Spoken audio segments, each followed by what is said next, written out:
Hello, fearless viewers, and welcome back to Fear Spiral, the place where the darkness speaks and the stories you hear are far too real to ignore. Tonight, we're diving deep into 3 true camping horror tales that will make you rethink every shadow, every rustle in the forest, and every abandoned campsite. Before we begin, make sure to hit that like button, subscribe to Fear Spiral, and tap the notification bell so you never miss when the night calls. Because in the wilderness, terror doesn't wait, and neither should you. The abandoned campsite. My name is Marcus, and I have worked as a seasonal park ranger for nearly a decade, patrolling some of the most remote and rugged wilderness areas in the country, places where the road ends and the forest swallows everything in darkness and silence. Over the years, I've encountered hikers lost for hours, campers frightened by wildlife, and a handful of strange incidents that defied easy explanation. But nothing I ever experienced prepared me for the call I received one late August evening. A report that would haunt my dreams for years to come. The dispatch center informed me that a family had found an abandoned campsite deep in the backcountry, nearly 12 miles from the nearest access road, where the dirt track had long given way to narrow hiking trails. They described a tent still standing, but with its panels torn open as if the occupants had fled in a panic. A fire that was still smoldering, personal belongings scattered in a chaos that suggested more than a simple overnight mishap. And most chillingly, the presence of children's toys among adult camping gear. The family's voice quivered over the phone, conveying the unease that had set their nerves on edge. And despite the routine nature of such calls in my line of work, I felt an immediate twist in my stomach, an instinctive warning that this was no ordinary abandoned campsite. I loaded my patrol vehicle with emergency supplies, making sure to include first aid kits, extra water, and my standard field equipment. And I drove into the forest, the winding dirt road narrowing as I progressed, eventually forcing me to continue on foot with a heavy pack strapped to my shoulders, each step taking me deeper into a forest where sunlight struggled to pierce the dense canopy, leaving the world in a twilight that seemed permanent and unnatural. The forest grew eerily silent as I walked, each snap of a branch or rustle of leaves amplified in the oppressive quiet. Even the usual chorus of birds and insects was absent, as if life itself had sensed the intrusion of something sinister and withdrawn from the area. After nearly an hour of trudging through undergrowth and rocky terrain, I finally reached the campsite, and what I saw made my stomach knot and my pulse spike with fear. The canvas tent stood, but the front flaps were shredded, torn violently, and personal belongings were strewn across the ground in a debris field that stretched at least 30 feet in every direction. The campfire still glowed with embers, but the arrangement of the overturned camping chairs surrounding it drew my attention immediately.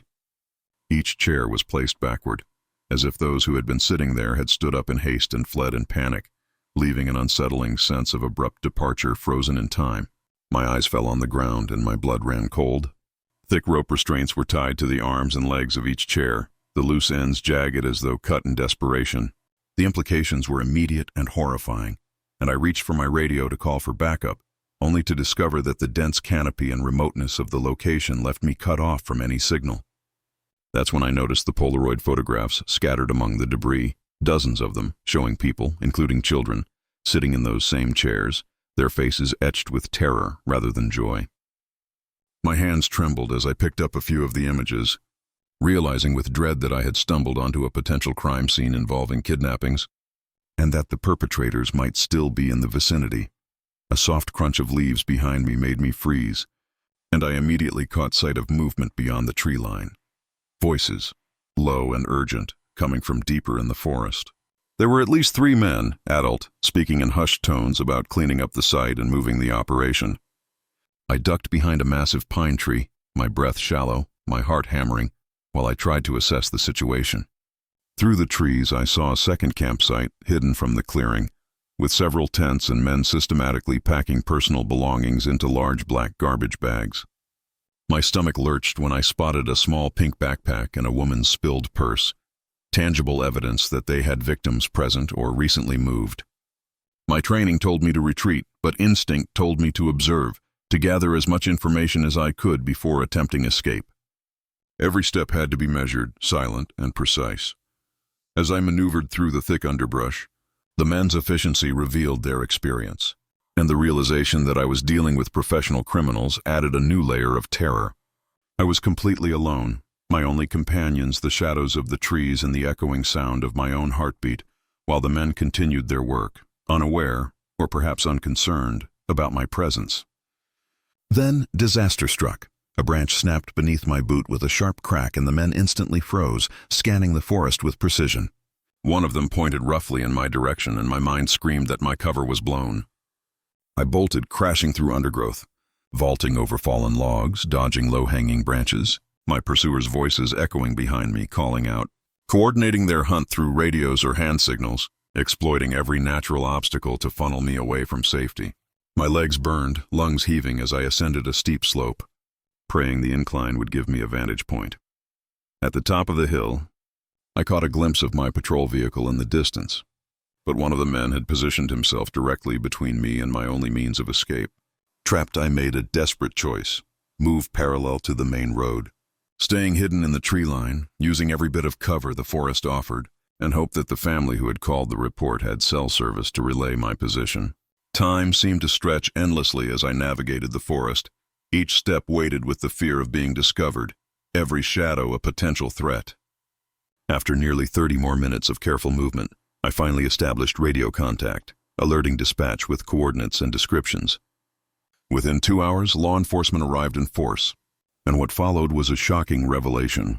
I had uncovered a human trafficking operation that had used remote forests across multiple states for over 3 years. The abandoned campsite was only one of several temporary holding sites.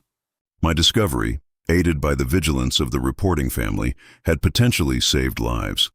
Despite the raid, the men I had seen were never apprehended. By the time authorities reached the hidden campsite, it had been stripped of all evidence, leaving only the rope restraints and Polaroids I had collected. The images of terrified victims, the overturned chairs, and the personal belongings abandoned in haste haunt me to this day, a constant reminder that the wilderness, while beautiful, can conceal unspeakable horrors. That experience reshaped my approach as a park ranger. Every abandoned tent, every unusual disturbance in the forest, every strange sound now receives my full attention, because I know firsthand that even the most serene and isolated places can hide humanity's darkest secrets, and that vigilance, intuition, and courage can make the difference between life and death for those who venture too far from safety. Voices in the Appalachian forest. My name is Kalen, and the experience I am about to share happened during what was supposed to be a peaceful family camping trip in the Appalachian Mountains 3 years ago.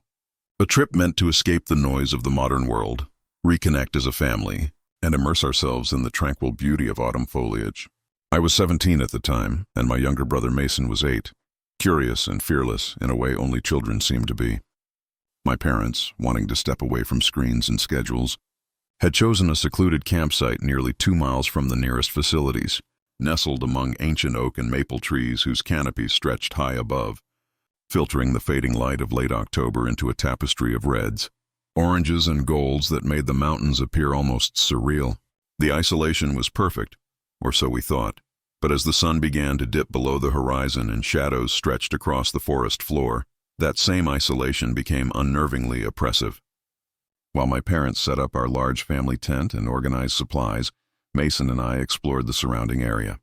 Almost immediately, I noticed that the trees bore unusual markings, intricate carvings unlike anything I had seen before, geometric shapes intertwined with crude human figures, arms outstretched toward the sky, forming patterns that suggested intent, ritual, or perhaps a warning. These symbols were old, the bark having grown around the edges, evidence that they had been there for decades, maybe even centuries. When I pointed them out to my father, he brushed them off as Native American petroglyphs or perhaps the work of campers with too much free time, while my mother seemed uneasy but didn't want to dwell on them. The forest, however, seemed to respond to our presence in subtle ways.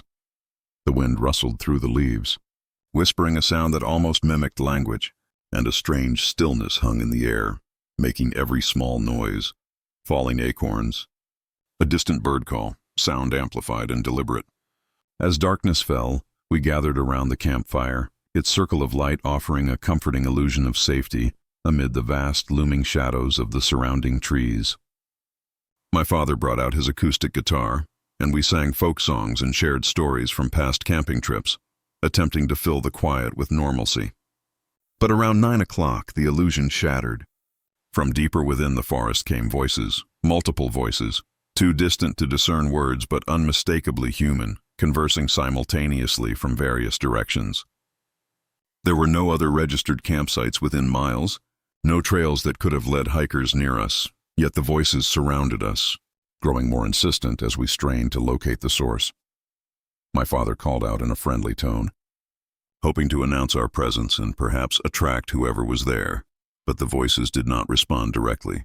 Instead, they seemed to multiply, layering upon themselves, creating a discordant yet strangely harmonious chorus that ebbed and flowed like the forest itself had come alive.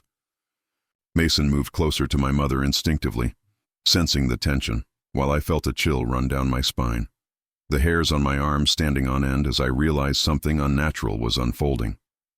And then a single voice rang out, clear and unmistakable, my grandmother's voice, calling my name in a friendly, sing-song manner. My grandmother had passed away 2 years prior, and yet there it was, every inflection, every nuance of her speech replicated perfectly. Mason instinctively began to stand, drawn to the familiar sound, but my mother pulled him down beside her, panic and recognition flashing across her face. The voice was followed by another, my deceased grandfather, calling my father by name, asking for his help with something in the woods. The voices were coming from different directions, simultaneously calling us, attempting to lure each of us away from the circle of light we had created with our fire. Each voice carried familiarity and comfort, yet beneath that veneer was a predatory undertone, subtle but unmistakable to anyone who paused long enough to listen. My father, a man of logic and reason, acted quickly, instructing us to pack the essentials and leave immediately, despite the difficulty of navigating mountain roads in complete darkness. The voices did not relent. Instead, they escalated, overlapping and layering, creating a cacophony of sound that seemed to stretch the very fabric of the night. My grandmother's voice pleaded with me to stay, to come to her, while Mason heard promises of secret caves filled with treasures, and my parents heard voices calling their names, each tailored to their memories, their grief, their desires. As we hurriedly broke camp and loaded our gear into the car, the voices began to distort, taking on unnatural tones that no human throat could produce.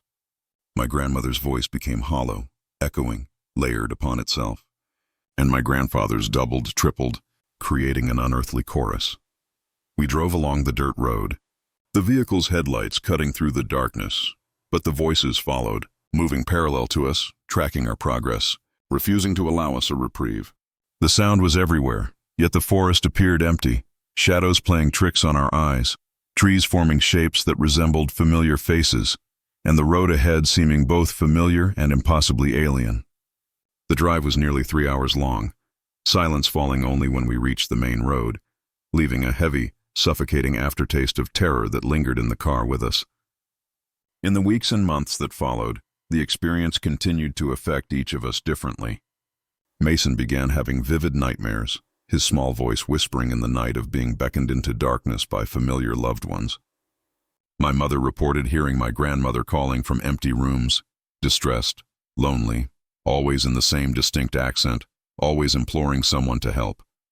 My father admitted to hearing his deceased father's voice during quiet moments, often when alone in the garage or yard, asking for assistance with some unseen task. And I, driven by a need to understand, researched the area and discovered a long history of disappearances tied to these exact woods, stretching back to the early 1800s. Families reported loved ones hearing voices of the deceased calling from the forest, leaving homes or campsites only to vanish without trace, the only evidence being carved symbols on trees that multiplied after each disappearance. Local Cherokee legends describe the area as a forbidden calling place, where spirits, or something that mimicked their voices, tried to communicate with the living, preying on attachment and memory, luring those who responded into eternal darkness. We never returned to that campsite, nor did we attempt another trip in that section of the Appalachian Mountains. Yet even now the memory haunts us, the uncanny precision of the voices, their predatory hunger masked in familial warmth, and the knowledge that the forest is alive in ways humans cannot fully understand, carrying echoes of those who disappeared, waiting for the next listener to respond. That night changed how I perceive the world, teaching me that some places hold histories and intentions beyond human comprehension, and that the voices we trust, The familiarity we cling to can be turned against us in ways we are powerless to resist.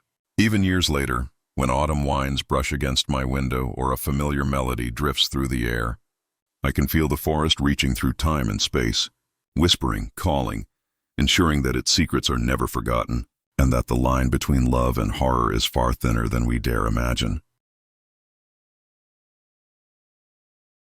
The Loop That Never Ended. My name is Janae, and for over 12 years, I have been solo backpacking throughout the Pacific Northwest, seeking solitude, clarity, and the strange kind of peace that only the wilderness can provide. I prided myself on my experience, on knowing how to navigate trails, read terrain, and manage emergencies in the most remote locations. Yet nothing I had ever faced prepared me for the 3-day hike that began one late September morning and would ultimately challenge every assumption I had about reality, time, and the forest itself. I set out early on Thursday, intending to hike a familiar 12-mile loop that I had completed 6 times before without incident, planning to camp at 2 designated areas spaced roughly 6 miles apart. My gear was meticulously prepared, 3 days' worth of food and water. Emergency beacon, topographic maps, GPS, compass. My backpack weighed precisely 32 pounds. Every detail checked and rechecked as part of my ritual. The morning air was crisp, leaves still clinging to the branches in hues of amber and crimson. Sunlight dappled across moss-covered rocks, the kind of beauty that usually lifted my spirits and reminded me why I ventured into these forests alone. For the first 4 hours, the hike went according to plan. I followed the trail, marked my progress on my topographic map, stopped periodically to check GPS coordinates, and rested at familiar points. Everything was as I remembered it: the rock formations, the stream crossings, the gentle incline toward the first campsite. Lunch was at a distinctive outcropping I had always used as a rest stop, 7.2 miles from the trailhead according to my GPS. I ate, drank water, and took photographs of the vibrant landscape. But when I resumed hiking, an unsettling sense of wrongness began to creep in. The forest looked unfamiliar despite my prior experience. Trees seemed older, the underbrush denser, the trail narrower and less maintained. My GPS began displaying coordinates that made no sense, placing me in undeveloped wilderness with no established paths. I retraced steps, checked compass and map, and yet the location remained unrecognizable. Hours passed, and no matter how far I walked, landmarks I expected to see were absent, replaced by eerily similar terrain. Clusters of ancient firs, moss-covered logs, rock formations that seemed like echoes of ones I had seen earlier. Time itself seemed to lose meaning. The sun, though moving steadily in the sky, cast shadows that shifted in ways that contradicted logic, elongating and shortening unpredictably, as if the forest itself resisted measurement. As the afternoon waned, I attempted to reach the first camping area, yet the trail appeared to loop back onto itself. Every direction seemed familiar, yet wrong. I encountered a small clearing that looked identical to one I had crossed earlier, complete with a toppled log and a patch of wildflowers. I could not reconcile the reality I perceived with the data my instruments provided. My GPS now indicated I was 12 miles further along the trail than possible, yet the scenery suggested I had barely advanced. Anxiety began to settle into a deep, creeping dread. By early evening, I realized I had no clear idea of where I was, and the first campsite, which should have been visible, remained elusive. Darkness approached, and I set up a small tent in a clearing, hoping to regroup and reassess at dawn. That night, sleep came fitfully, disturbed by faint whispers that seemed to float between the trees. I was certain at first that it was my imagination, the wind rustling leaves, but the whispers were coherent, phrases that seemed to echo fragments of past conversations, half-remembered memories of my childhood, names of people I had long forgotten, phrases I had never spoken aloud. I awoke multiple times, heart pounding, every rustle amplified in the absolute silence of the forest. On Friday morning, I attempted to resume the loop, expecting to reach the first designated campsite. But the forest had changed in subtle yet profound ways. Trees were slightly twisted, paths partially obscured by fallen branches and overgrowth, and rock formations appeared subtly displaced, as if the land had shifted overnight. My compass seemed reliable, yet the directions it indicated led me in loops that returned to the same familiar clearings, each nearly identical to the previous, yet never exact. Panic set in as hours passed with no progress. Food and water became concerns, but more pressing was the realization that time might not be flowing normally. The sun's position seemed inconsistent, sometimes overhead, sometimes low on the horizon in moments that felt like minutes apart. Shadows deepened unnaturally, and at certain points the forest grew silent in a way that was oppressive, total, as if all life had withdrawn. The whispers returned, more insistent, now seeming to originate from multiple directions simultaneously, sometimes behind me, sometimes ahead, sometimes above. The phrases became personalized, addressing me directly, calling me by name, recounting memories from my life as though the forest had learned me, known me, observed me. By late afternoon, I stumbled across a second, unexpected campsite, a clearing with a charred fire pit, scattered debris and signs of recent occupation. There were no signs of people, yet the ground bore the impression of footprints that vanished into the forest as though swallowed by the earth itself. In the fire pit, I found a half-burned journal with entries that matched my handwriting exactly, though I had never written them, describing this same trip, my panic, my movements, and the whispers. My stomach churned. I dropped the journal, heart racing, realizing that whatever force inhabited this forest was manipulating perception, memory, and possibly reality itself. The GPS now displayed coordinates that placed me impossibly far from the trailhead, yet the terrain appeared familiar enough to suggest I had only moved a few hundred yards. The sun sank lower, shadows deepened, and the whispers intensified, now accompanied by faint footsteps, too light to be human, yet perfectly synchronized with my movements. Night fell quickly, and I attempted to set up a second temporary shelter, but the forest seemed to resist my presence. Each time I moved, the environment subtly shifted. A rock where I had stepped disappeared. A tree I passed moments ago now blocked my path. The sound of running water seemed to circle endlessly, coming from no consistent source.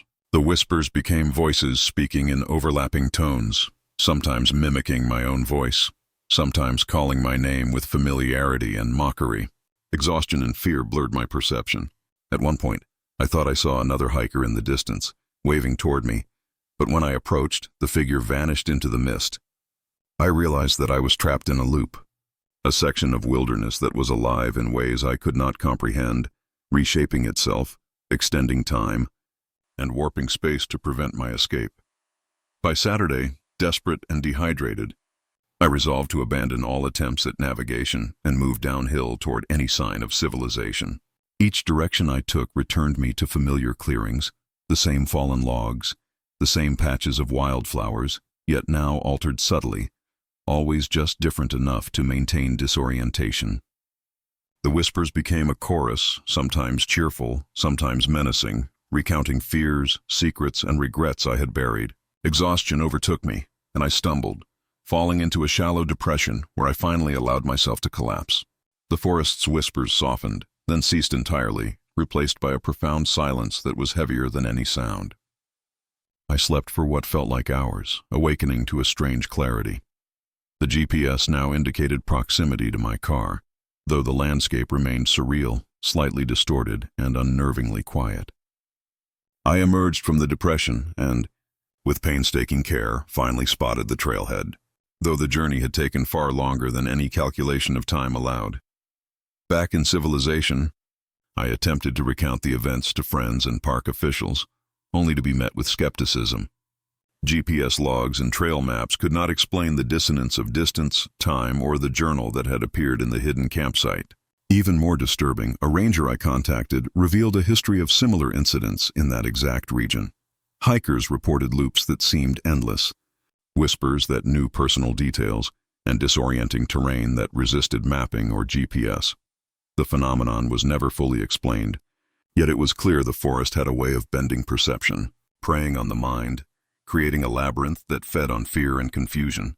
I have returned to the Pacific Northwest many times since, but never to that loop, never alone, and never without a strong sense of vigilance and respect for the unseen presence that inhabits the wilderness.